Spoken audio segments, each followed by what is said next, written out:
My name is Olivia Carter.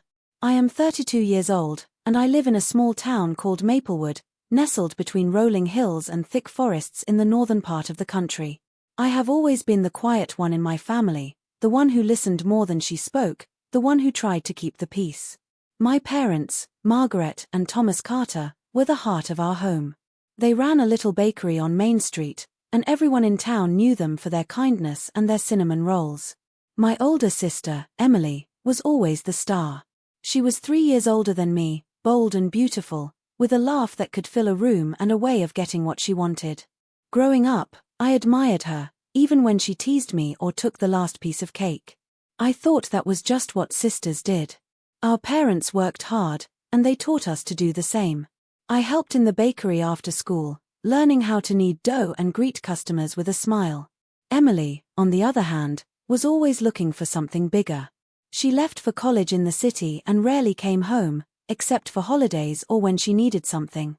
I stayed, helping my parents and building a quiet life. I never resented it. I loved Maplewood, and I loved them. Then, one rainy night, everything changed. My parents were driving home from a delivery when a truck skidded on the wet road and crashed into them. They were gone in an instant. The shock was like a punch to the chest. I could barely breathe.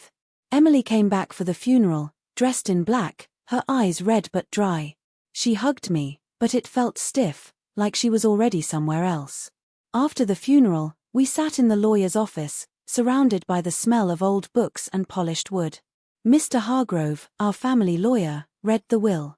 My parents had left everything to be split equally between Emily and me, the bakery, the house, the savings. I felt a small comfort in that, a sense that they were still looking out for us. But Emily's face was unreadable. A week later, I went to the bank to check on the accounts, only to find that everything had been transferred to Emily's name. The bakery was closed, the locks changed.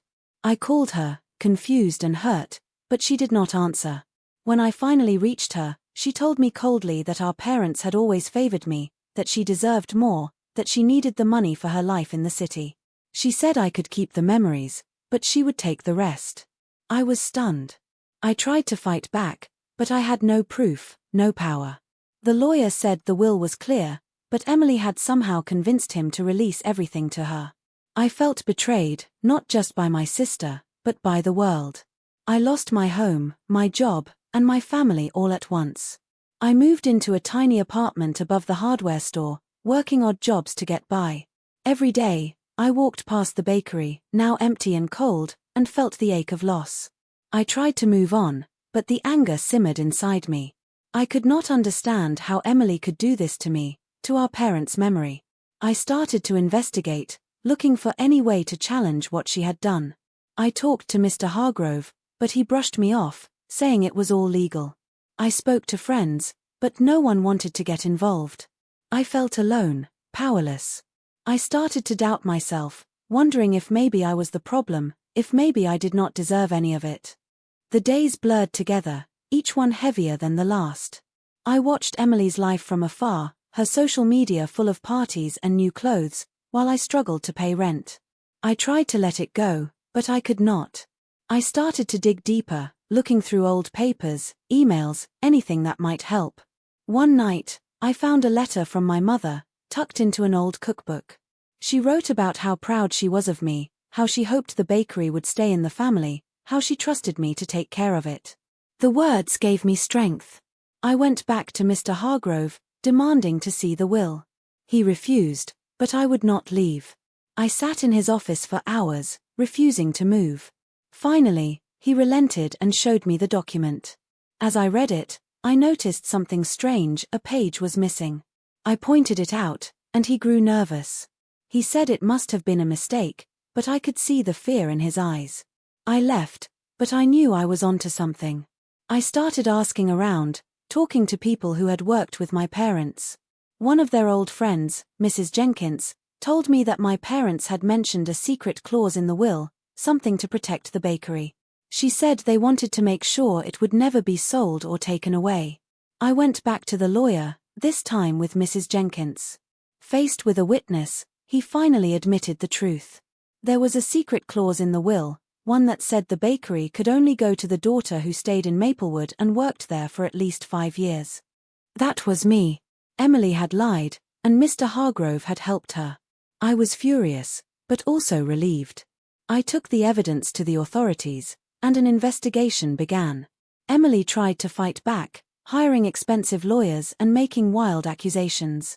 The battle dragged on for months, each day more exhausting than the last. I lost friends, sleep, and hope. There were days when I wanted to give up, when it felt like Emily would win just because she had more money and power. But I remembered my mother's letter, and I kept going. Finally, the truth came out. The court ruled in my favor. Emily was forced to return the inheritance, and Mr. Hargrove lost his license. The bakery was mine again. I reopened it, pouring my heart into every loaf of bread and every cup of coffee. The town welcomed me back, and slowly, I rebuilt my life. Emily left town, her reputation in ruins.